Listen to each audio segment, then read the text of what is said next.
6 days before Easter, I drove 5 hours back to my hometown with a trunk full of chocolate bunnies, gift baskets, and a small box of surprises I'd picked up for my nieces and nephews.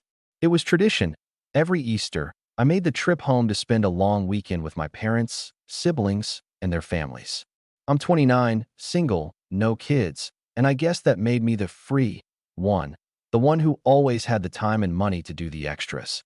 My name's Daniel, and while I've always been the dependable middle child, I never realized how much some people mistake kindness for weakness, especially my older brother, Caleb. Caleb is 32, married with 2 kids, and still lives in the same town we grew up in. He's always had a sort of charm that makes people excuse his behavior. But behind that smile is someone who's constantly pushing boundaries, testing how much he can take without consequences. When we were kids, it was small stuff, taking my Halloween candy and promising to pay it back, or blaming me when he broke Dad's tools. But as adults, the stakes changed. I work in cybersecurity and do pretty well for myself. I've never flaunted it, but I guess compared to the rest of the family, I look well off. Last year, I helped pay for Dad's roof repair. The year before, I bailed Caleb out when his car got repossessed. He called it just a short-term thing and swore I'd get it back soon. That was 15 months ago. I never saw a dime. So when I arrived home that Tuesday before Easter, I already had my guard up. My gut had been bothering me for weeks about going back. Still, I showed up, like always, trying to be the good son, the cool uncle, the reliable one. Everything seemed normal at first. Mom greeted me with hugs, and that "my baby boy's home" energy. Dad gave me a half-hearted grunt from the couch, his version of affection. Caleb wasn't there yet, which was honestly a relief. I settled into my old room, dropped off the Easter stuff, and cracked open my laptop to catch up on some work. But by dinner, the shift had started. Caleb showed up with his usual flair, loud voice, flashy stories, and his wife trailing behind him, nodding along like a hype woman. His kids ran wild through the living room, knocking over a vase while Mom acted like it was cute. Then, halfway through dinner, Caleb turned to me and said, "Hey Dan, man, we need to talk later about a little investment thing. Nothing big, just something you'd want to be in on." I smiled politely. "Sure," I said. "Later." But later came faster than I expected. After everyone went to bed, Caleb knocked on my door with a beer in hand, that signature grin already plastered on his face. "Listen," he started, "I've got this opportunity. My buddy's starting a crypto platform, super early stages, and he's only letting a few people in. I already put in 50,000, but if we double it, we get equity. It's gonna explode." I shook my head. "Caleb, I'm not giving you money." His grin faltered for a second, just a flicker, then returned. "Come on, man. I'm not asking for charity. I'll pay you back, with interest." "I'm not interested. And last time, I never got my money back." He gave a dramatic sigh. "Wow. Okay, so this is how it is now." "That's how it's been," I said, not raising my voice. He left without another word, slamming the door like a teenager. The next morning, I woke up to a weird ping on my phone. I had notifications from my bank, login from a new device, then a transfer, then another. My stomach dropped. I rushed to check the transactions. 3 transfers. One for $4,000. One for $3,200. One for $1,800. All sent to accounts I didn't recognize. Panic turned to fury. I stormed out of my room and found Caleb alone in the kitchen, sipping coffee like he hadn't just violated every boundary imaginable. "What did you do?" I demanded. He blinked. "What are you talking about? You transferred money out of my account." He scoffed. "Relax. It's not theft. I just borrowed it. I know your passwords haven't changed in years. I'll pay it back." I couldn't believe the smugness in his voice. The way he said borrowed, like he had a right to it. Like it was no big deal. "You hacked into my account," I said slowly, trying to keep my voice even. "That's not borrowing. That's a crime." Caleb rolled his eyes. "Dan, stop being so dramatic. We're family. It's not like I'd steal from you. You're acting like I'm some stranger." I didn't respond.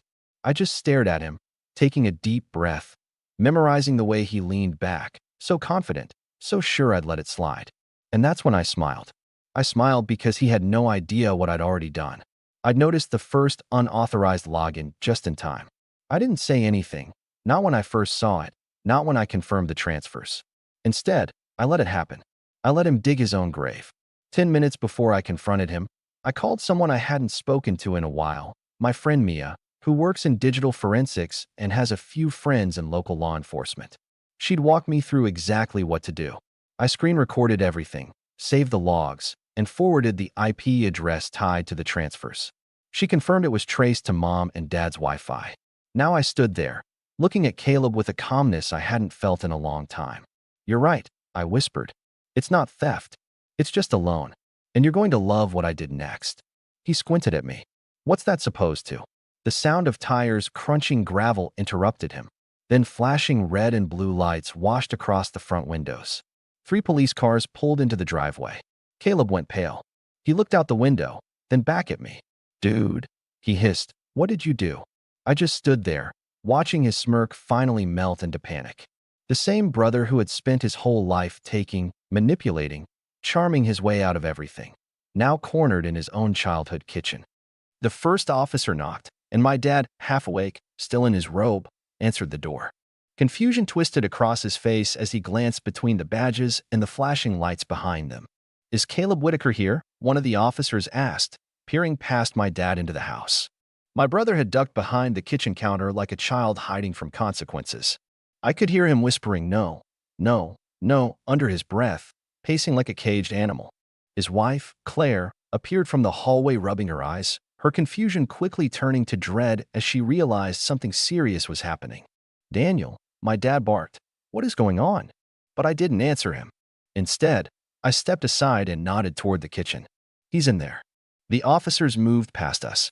One stayed with my parents to explain the situation: credit fraud, unauthorized transfers, and a formal complaint backed up with extensive digital evidence. The other 2 went straight to Caleb, who was now frantically trying to act innocent. Wait. This is a mistake. We're brothers. It was a misunderstanding." I leaned against the doorway, arms crossed, watching the scene unfold. "It's not theft," he kept repeating. "I just borrowed the money. It's a family thing." One officer was calm but firm. "Sir, accessing someone's bank account without permission and transferring funds, regardless of relation, is a criminal offense under state and federal law. You're being detained for questioning." Claire started crying. My mom screamed my name, and my dad just stood there, stunned, shaking his head like the world had flipped upside down. As they cuffed Caleb, he twisted his head around to glare at me. "Are you seriously doing this to me? You're going to ruin my life over a few grand?" And that's when I finally snapped. The months of being guilt-tripped, the years of silent disappointment, the constant backhanded comments, and the latest betrayal, it all hit at once. "You ruined your life," I said coldly. "Not me. You broke into my account. You stole from me. And you did it knowing full well I'd probably let it go, like always. But guess what? I'm done playing that part." Caleb looked like he wanted to lunge at me, but the cuffs kept him in place. The officers led him out to the car, and the last thing I heard before the door shut was his voice yelling, "I'm done with you." I could have said something back, but what was the point? The moment the front door closed, the house exploded with noise. My mom was crying and yelling at me at the same time, something about how I should have just come to her and handled it privately. Claire was sitting on the couch, stunned. My dad walked over to me, silent for a moment, then said, "Did you have to go that far?" I turned to him, exhausted. "Did he?" No one said anything after that. I spent the rest of the day at a hotel. I didn't even bother picking up the gift baskets I brought. Easter could rot in that house for all I cared. Over the next few days, the fallout was worse than I expected. My extended family, cousins, uncles, aunts, started texting and calling. Some praised me. Quietly. Most were furious. Loudly. "How could you get your own brother arrested? It's Easter, Dan. Have a heart. You know Caleb has a family to feed." Nobody asked how I was doing. Nobody cared that I had a life, too. That I was tired of being treated like an ATM with no feelings. That I was tired of watching everyone excuse Caleb's behavior just because he was the favorite or because he meant well. But the best part came 2 days later. I got a call from Mia again. She told me something I hadn't expected. Caleb had not only transferred the money, but also tried to open a new credit line in my name, using my information. That moved things from simple unauthorized transfers to full-blown identity theft. I had to make a choice: drop it and let the family bury it, or press charges and go all the way. The next day, I met with the district attorney's office. And while I sat across from them, my hands folded neatly on the table, I thought about all the times I bit my tongue, all the times I watched my brother lie, steal, manipulate, all the times I played the peacekeeper while he got away with everything. They slid the papers across the desk and asked, "Do you want to proceed?" I picked up the pen. I signed the papers without hesitation. It wasn't an act of revenge anymore. It was a boundary, one that had been a long time coming. For years, I'd let things slide in the name of family, tradition, and not rocking the boat. But this wasn't a prank. This wasn't a joke. It was a felony. And the truth is, if I didn't take a stand now, Caleb would keep doing it, not just to me, but maybe to his kids, his wife, or someone else who still believed he had a conscience. The DA's office assured me I had an airtight case. Between the digital footprint, the IP trace to my parents' router, the timestamped video logs of the transactions, and even screen recordings of the login activity, thanks to my quick thinking and Mia's coaching, there was no room for misinterpretation. Caleb had broken the law, and he'd done it with full intent. A court date was set for May. My parents tried to intervene, of course. My mom called me crying every other day, sometimes begging, sometimes guilt-tripping. "You're sending your brother to prison, Daniel," she'd say. "You'll tear this family apart." She even tried to get my dad to call me, thinking he'd have more luck, but his attempts were half-hearted at best. He just sighed and said, "You're both being stubborn." Claire didn't say much. She texted me once. I didn't know he was doing that. "I'm sorry. I understand why you're doing this." I believed her. Part of me even felt bad for her, but not bad enough to back down. Then came the family meeting. Yes, an actual, old-fashioned family meeting. My parents invited me over to talk like adults, which basically meant they'd already decided what I should do and expected me to fall in line. Against my better judgment, I went. When I walked into the living room, it felt like an ambush. Caleb was there smug, as always, sitting in Dad's recliner like it was a throne. Mom was on the couch with tissues in her lap, and Dad was standing by the window like he wanted to pretend he wasn't involved. Claire stood near the back, arms crossed, eyes down. Even Aunt Bev had shown up for backup. "Daniel," my mom started, "we all love you. And I know you're hurt. But prison? Is that really what you want?" Caleb leaned forward. "Look, I messed up, all right? I admit it. But you're gonna ruin my life over what, 8 grand? That's nothing to you." I looked at him, and for the first time in my life, I didn't see my brother. I saw a man who had never once been held accountable. A man who thought money in my account somehow belonged to him. A man who smiled while stealing from someone he'd hugged hours before. "It wasn't the money," I said slowly. "It was the betrayal. Again, and again, and again. And the fact that you knew I'd let it go because that's what I always do." "Well, not this time," Aunt Bev cut in. "But your brothers. You don't take family to court." I turned to her. If he'd done this to someone outside the family, he'd already be in jail. Why does being related make it okay? They all went quiet. It was the first time in years I had said something they couldn't dance around.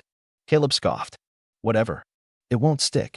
You think you're smart just because you make tech money and live in a big city. But you're nothing without this family." That was his final mistake. I reached into my bag and pulled out the printed transcripts of the fake credit line application with my name, address, and social security number. "I'm nothing without this family?" I said. "You almost destroyed my credit. If I hadn't caught it in time, you could have tanked everything I built. And you're calling me nothing?" He didn't say another word. Neither did anyone else. I left the folder on the table and walked out. Court day arrived like a quiet storm. Caleb had managed to delay it once, claiming he needed time to get a lawyer who understood tech crimes. But eventually, there was no escaping it. He pled not guilty, of course, but the evidence was overwhelming. His lawyer tried to paint it as a misunderstanding between brothers, but the prosecution shredded that defense within minutes. My recording showed his face, his voice, the timestamps. They even had screenshots of the email he sent to the fake crypto partner, bragging about how he was leveraging my nerd brother's bank account. The judge didn't buy a word of it. The verdict? Guilty on all counts: financial fraud, identity theft, and unauthorized access to a secure account. He was sentenced to 18 months in a minimum security facility, with a chance for early parole if he completed restitution and counseling. Honestly, it could have been worse, but I wasn't aiming for maximum punishment. I just wanted justice. And boundaries. News of the conviction spread fast. The family group chat went silent for weeks. Easter dinner was canceled due to scheduling issues, which was code for everyone's too mad to sit at the same table. The following year, I hosted my own Easter in my apartment. I invited friends, a few coworkers, even Mia and her girlfriend. We had lamb, deviled eggs, wine, and laughter. It felt like the first real Easter I'd had in years. 3 days after the holiday, I got a card in the mail. No return address. Just a short note inside. Guess you finally won. Congrats, Caleb. I tossed it in the trash. Because this wasn't about winning. It was about finally, walking away from a cycle that was never going to change until I broke it. And I did. I'm not saying it was easy. I still get the occasional call from my mom begging me to visit. But I haven't been back since. I send my nieces and nephews' birthday gifts in the mail. I text Claire on holidays. That's it. Some people think drawing a line with family is cruel. But sometimes, drawing the line is the only way to remind yourself where you end and where they don't get to cross anymore. And honestly, it feels peaceful. Like finally waking up in a house you built for yourself, where no one else has the keys. A few months after Caleb went to prison, things settled into a strange, quiet normal. The family didn't exactly cut me off, but the vibe shifted. Conversations became shorter. Invitations fewer. It was like I'd turned on a light in a room everyone preferred to keep dark. No one wanted to talk about what happened, but they all felt it. Every birthday, holiday, and family update came with this unspoken tension, like I'd broken some sacred code by refusing to enable Caleb one more time. But what really marked the end of it all wasn't his sentencing or the fallout, it was Thanksgiving. I got an invite that year, surprisingly. A group text from my mom, like old times, hope you'll come home. Things are different now. I almost didn't go. I stared at that message for a long time. But something inside me wanted closure, or maybe just confirmation that I hadn't burned a bridge. I just walked off of it. So I drove back. Same old house. Same peeling paint on the porch railing. Same dent in the mailbox Caleb had backed into 5 Easters ago. When I walked through the door, everyone looked up at once. It was like the room had frozen. Then my youngest niece ran up to hug me, breaking the tension with a squeal of Uncle Danny. The adults followed awkwardly, each nod or smile just a bit too tight. Dinner was fine. Quiet. Not the usual chaos. Caleb obviously wasn't there, still serving time. His wife Claire was, though. She sat beside me, thanking me under her breath when no one else could hear. And after dessert, my mom finally broke. She pulled me aside, hands shaking as she handed me a worn envelope. I don't expect forgiveness, she said, but I need you to read this. It was a letter from Caleb, written in messy block print, dated a week earlier. Inside, he admitted everything. Not just the theft, but the pattern, the lies, the manipulation. He didn't excuse it, didn't ask for pity. He just said, you were right to press charges. I didn't think you'd do it, and I guess that was the problem all along. I thought I could always get away with it, especially if I smiled while doing it. There was no grand apology. But for the first time in his life, Caleb took responsibility. That was enough for me. Not to erase what happened, but to close the chapter. I handed the letter back to my mom. I appreciate you showing me, I said, but I'm not coming back here for a while. She looked like she wanted to argue, but she didn't. I said goodbye to the kids, hugged Claire, and left without looking back. And that was it. That was the last time I set foot in that house. From there, life moved forward. I bought a place of my own, a cabin about 2 hours outside the city, quiet, clean, surrounded by trees. I started spending holidays with friends, coworkers, even neighbors. People who respected boundaries. People who didn't see kindness as something to exploit. Caleb got out early, around the start of the next year. He sent me a single text, out. Hope you're well. I never replied. Not out of spite. Just because that part of my life was over. I'd spent years thinking being a good brother meant always saying yes. Always smoothing things over. Always forgiving, no matter how deep the cut. But now I knew the truth. Being a good brother didn't mean enabling a bad one. And sometimes the bravest thing you can do for yourself and your family is to stop being their safety net. Let them fall. Let them see what the ground feels like. And let them figure out how to stand up on their own. My name's Adam, and I'm 23 years old. I wasn't supposed to be here, at least not according to my parents. If you told 18-year-old me that one day I'd be wearing a suit tailored to my measurements, sitting behind a desk with my nameplate on the glass door, I probably would have laughed. Not because I didn't believe in myself, but because back then, no one else did. Especially not my parents. It started the day I opened that acceptance letter. I remember the exact shade of the envelope. Navy blue, embossed with the university seal in gold. I'd been waiting for weeks. I barely breathed as I tore it open at the kitchen table, heart pounding, hands shaking. And there it was. Congratulations, Adam. The rest blurred out as my eyes filled with tears. I'd gotten into Ridgewell University. My dream school. Full ride, almost. Almost. I turned to my parents, still in their pajamas, watching one of those loud morning shows on TV. I held out the letter like it was the most sacred thing I'd ever touched. Look, I said, smiling. I got in. My mom glanced at it like it was a grocery receipt. My dad didn't even look up. You're not special, Adam, my dad muttered, flipping the channel. Everyone gets into college these days. I stood there, stunned. I expected maybe a hug. Oh, we're proud of you? Even just a nod. But my mom just sighed. Well, we're not wasting money on that, she added. It's not like you're going to finish. Nobody from this family ever does. That was the first crack. And once it formed, the rest came fast. They refused to fill out the FAFSA. Wouldn't even give me the tax info. Said if I wanted to play big shot and go off to some fancy school, I could figure it out on my own. I tried explaining it wasn't a fancy school. I tried explaining the scholarships. I tried explaining how close I was. Just needed help with room and board, or even just a signature. They didn't care. You think you're better than us? My dad asked one night, as I sat at the kitchen table trying to make the numbers work. You're not. You've always had your head in the clouds, acting like you're some genius. Maybe it's time you learn how the real world works. That was the same night I noticed a box on my bed. My room, already more like a storage closet than a bedroom, had been stripped down. My desk was gone. My clothes were folded in neat piles on the floor. I thought maybe they were doing renovations. Then I saw the garbage bags, lined up by the door. I stood there in silence until my dad walked in, holding a beer. He didn't even blink. Figure it out, genius. That was it. I didn't cry. I didn't yell. I just walked out the front door and took a photo of the bags on the lawn, the cardboard box with my name scribbled on the side, and the cracked porch I'd grown up sitting on. I posted it nowhere. Showed it to no one. But I saved it. Deep in my phone, buried in a folder I labeled Reason. I crashed at my friend's basement for a while. Slept on a mattress that deflated every night. Got a job delivering groceries at night and mopping floors in the morning. Ate cheap takeout and pretended the noodles were homemade. Took out loans I didn't understand just to cover the rest. Studied on the bus. Failed a couple classes. Picked myself back up. Slowly, I clawed my way forward, inch by painful inch. And through it all, the late nights, the skipped meals, the self-doubt, I never heard from them. Not a text. Not a how are you. Not a single acknowledgement that I existed. Until last Tuesday. 5 years had passed. I had graduated early, somehow.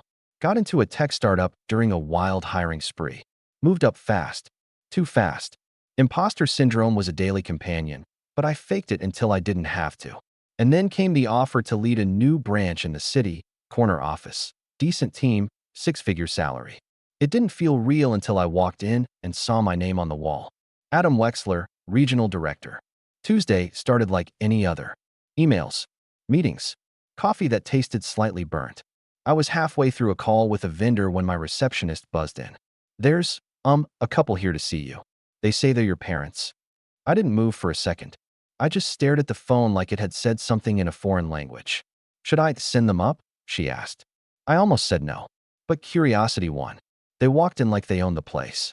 My mom in a gaudy leopard print coat. My dad in the same jacket he wore the night he kicked me out. His hair was grayer. Hers was stiff with too much hairspray. They looked older. Smaller. Adam, my mom said brightly, like we were old friends. You look so grown up. I said nothing. They sat down before I invited them to. My dad scanned the room like he was inspecting property. Not bad, he said. You must be doing well. Still, I said nothing. Then came the reason they were there. Of course there was a reason. My parents never made a move unless it benefited them. Well, my mom started, with a practiced sigh. Things have been tight lately. The house needs some work. And with the mortgage, we just thought, maybe you could help out a bit. We gave you a roof for 18 years, my dad added. It's only fair you give back. I didn't flinch. I didn't yell. I just opened the drawer, pulled out my phone, tapped a few times, and turned the screen toward them. The photo. My clothes. On the lawn. The trash bags. The broken porch. Their faces changed instantly. My mom's smile disappeared like someone had flipped a switch. My dad leaned back in his chair, jaw tight. You kept that? He asked, his voice low. I didn't answer. They sat in silence for a few seconds, the weight of that photo hanging in the air like smoke. And then my mom did what she always did when things stopped going her way. She pivoted. Fast. "Oh, come on, Adam," she said, forcing a shaky laugh. "That was years ago. We were just trying to teach you responsibility. You needed to grow up, and clearly you did. We did the right thing, didn't we?" My dad stayed quiet, but his eyes were locked on me. Watching. Measuring. I leaned back slowly in my chair, phone still face up on the table between us. I took my time, not to be dramatic, but because I wanted to study their faces. I wanted to see if there was even a flicker of guilt, regret, shame. But all I saw was discomfort and calculation. They weren't sorry. Not for what they did. Not for how they did it. They were only sorry that now, they needed me.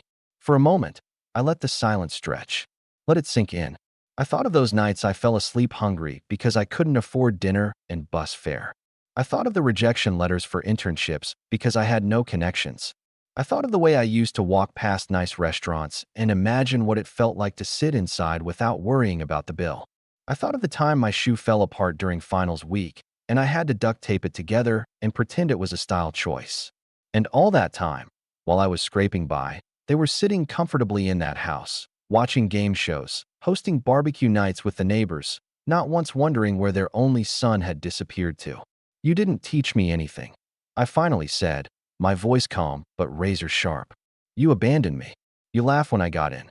You threw my life on the lawn and told me to figure it out." My mom opened her mouth, but I raised a hand. "No, you don't get to spin this." I reached into the other drawer, the locked one, and pulled out a slim black folder. Inside were a few neatly organized documents. I slid one across the desk toward them. "This is the list of scholarships and grants I earned. Every one of them. I want you to see what it looks like when someone believes in themselves." Another paper. I slid it over. "This is the loan I had to take because you refused to fill out a single form. I'm still paying it off." A third sheet, my diploma. Honors. Dual major. "And this," I said, pulling out one last thing. "The deed to a property I had just closed on 2 weeks prior. This is mine. Paid for without a single cent from you." Their faces were blank now. Not angry. Not defensive. Just stunned. Like they were looking at a stranger. My dad finally spoke, his voice quiet. "So you're really not going to help?" I met his eyes. "No." He blinked. My mom's lip curled like she wanted to cry or scream. "We're family, Adam," she said. I took a deep breath. I could feel my heart thudding, slow and heavy, but I didn't waver. "No," I said. "We're relatives. There's a difference." I stood up, signaling the meeting was over. "Security will walk you out." That part was a bluff. I didn't need security. They weren't going to make a scene, not here. Not when their image still mattered. I walked to the door and opened it.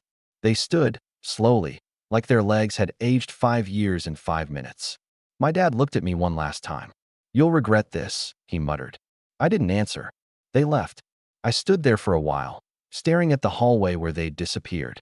The receptionist gave me a look as I returned to my desk, the kind that asked a dozen questions at once. I just shook my head. The weight didn't lift immediately. I sat back down, stared at my screensaver. That photo's still on my phone. But for the first time in a long time, I didn't feel like I was still chasing something. I'd finally stopped running, and they were the ones who had to catch up. What I didn't know at that moment, though, what I couldn't have known, was that this wasn't over. Not even close. Because 3 days later, I got a call from a lawyer. And apparently, my parents had one last trick up their sleeve. The call came on a Friday afternoon, just as I was packing up to leave for the weekend. I remember the sky outside was turning that kind of soft orange that makes the city almost look peaceful. I had plans, nothing extravagant, just a quiet dinner with some friends, and maybe a late movie. For once, my life felt steady, predictable, like the storm had passed. Then my phone buzzed. "Hello, is this Mr. Adam Wexler?" "Yes." "Who's this?" "This is Michael Grant, legal counsel for James and Patricia Wexler." I froze. Even hearing their names like that, formal, cold, wrapped in legal tone, made my stomach twist. I hadn't spoken those names out loud in years. I let out a slow breath and leaned back in my chair. "What's this about?" I asked, already bracing for whatever nonsense was about to come next. "There's been a situation regarding the family home," he said. "Your parents have recently filed a claim that your name was intended to be on the property deed as co-owner." I blinked. "What?" They're claiming it was a clerical error during the refinancing years ago, that you were always supposed to have shared ownership, which would make you partially responsible for the current mortgage.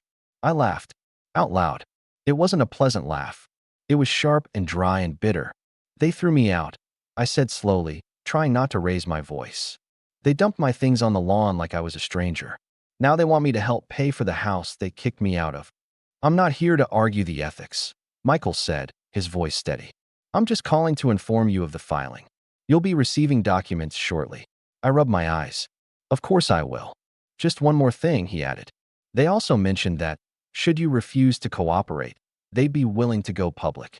Local press, social media, they seem confident they could damage your reputation. That part caught me off guard. Wait, what exactly are they planning to say? He paused. They claim you abandoned them, that you've become wealthy and cold, and that they're now on the verge of losing everything, that they sacrificed to raise you, and now their only son won't lift a finger to help them stay afloat. I felt something in my chest, like a spark trying to become a fire. They're framing me as the villain? I said. Michael didn't reply. I hung up a few seconds later, too angry to be polite. I sat there in silence, watching the lights of other office buildings flick on one by one outside my window. The city didn't care about my problems. The world kept spinning. But I wasn't going to let this happen. I pulled out the file drawer again, the one with everything. The records, the receipts, the emails I'd saved over the years. I even had a copy of the text my dad sent me when he told me to stop pretending to be a victim the year I was hospitalized for exhaustion and couldn't make it home for the holidays. I'd buried all of it. For years. Out of some misguided sense of maturity. Out of a belief that walking away quietly was the high road. But now they wanted to paint me as the monster? Fine. If they wanted a fight, they were going to get one. I called my lawyer. Her name was Sasha, and she didn't ask a lot of questions. Just told me to come in first thing Monday morning. She'd handled worse, and she didn't like bullies. That weekend, I didn't go to the dinner. Didn't see the movie. I sat in my apartment, going through everything I had. Building a case I never thought I'd have to use. Every missed birthday. Every unacknowledged milestone. Every time they chose my brother over me. Not because he needed them more, but because he was easier. More obedient. Less of a threat to their fragile egos. I remembered something else, too. Something small, something almost stupid. When I was 12, I made a wooden box in shop class. I gave it to my mom for Mother's Day. She opened it, smiled politely, then gave it to my aunt as a re-gift the next week. I only knew because my aunt told me how much she loved it, and I saw the little, to Mom, sticker still stuck inside. They'd always seen me as disposable. And now? Now they were about to find out how dangerous someone becomes when they've got nothing left to lose and everything to prove.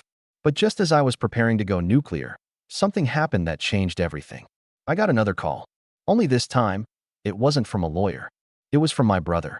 And he said something I never expected to hear. Adam, they're lying to you. You need to see what they've really done. I hadn't heard my brother's voice in almost 4 years. The last time we spoke, he called me selfish for not coming to Dad's 60th birthday, completely ignoring the fact that I was working back-to-back shifts that weekend just to stay afloat. So when his name lit up on my phone, I hesitated. I almost didn't answer, but something in my gut told me to pick up. His voice was quiet, uneasy, not the cocky, overconfident tone I remembered from our childhood, when he was always the golden boy, the one our parents called a natural, even though I was the one bringing home straight A's. Adam, he said, they're lying to you. You need to see what they've really done. I didn't speak right away. I wasn't sure what game he was playing, or if this was just another way to manipulate me. But then he said something that made my blood run cold. They've been cashing checks. In your name. I sat up straighter. What checks? Federal relief checks. From your scholarship fund. Tax refunds from your early jobs. Even something about a grant that was supposed to go to low-income students. I think they faked the paperwork. My heart was pounding. How do you know all this? I found the documents, he said. I'm not living at home anymore. I moved out last month. Couldn't take it anymore. But I came by to pick up some boxes, and I found a folder in Dad's desk. It has your name all over it. Letters, fake signatures, even a forged form with your social security number. They've been using your identity for years. I stared at the wall, jaw clenched. Of course they did. They didn't just abandon me. They didn't just humiliate me. They used me, milked me for every dollar they could get their hands on, even after I was gone. And then they had the audacity to come to my office, look me in the eyes, and ask for help like they were the victims. My brother kept talking. "I'm sorry, Adam. I didn't know. I should have said something earlier. I thought you were doing fine. I figured you didn't care."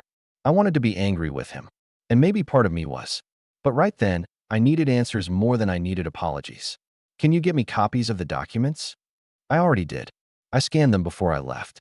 I can send them to you tonight." "Good."